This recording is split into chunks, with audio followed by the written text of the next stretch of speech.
ఉదయం ప్రార్థన చేస్తే సాయంత్రానికి అయిపోవాలా, ప్రార్థన చేసిన గంటలోనే పని కావాలా. ఎన్నో రోజులు అంటారు, తిప్పకొడితే 2-3 రోజులు కూడా ఉండవు కొన్ని విషయాలకు. ఇన్ని రోజులు ప్రార్థన చేస్తున్నాను, ఏం జరగట్లేదు.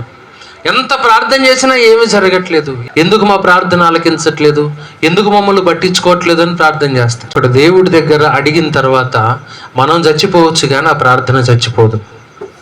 ప్రార్థన చేసిన వాడు కనుమరుగైపోవచ్చు కానీ చేసిన ప్రార్థన ఖచ్చితంగా దేవుడు ఏదో ఒక రోజు దాన్ని ఫలింపులోనికి తీసుకొస్తాడు. ప్రార్థన చేయడం అంటే మీ ఆరోగ్యాల కోసం, మీ తలకాయ నొప్పుల కోసం, మీ మోకాల నొప్పుల కోసం కాదు. ప్రభువా, నా తరాలకు నువ్వు దేవుడిగా అందాలి తండ్రి, నా పిల్లల పక్షంగా నిలబడు, నీతిమంతుడు సంతానం పక్షంగా నేను ఉంటానని దేవుడు సెలవిచ్చాడు కదా. మరి ఆ పిల్లలు పక్షముగా దేవుడు నిలబడాలంటే వాళ్ళు ఎవరి పిల్లలు అయి ఉండాలంటే నీతిమంతుడి పిల్లలై ఉండాలి.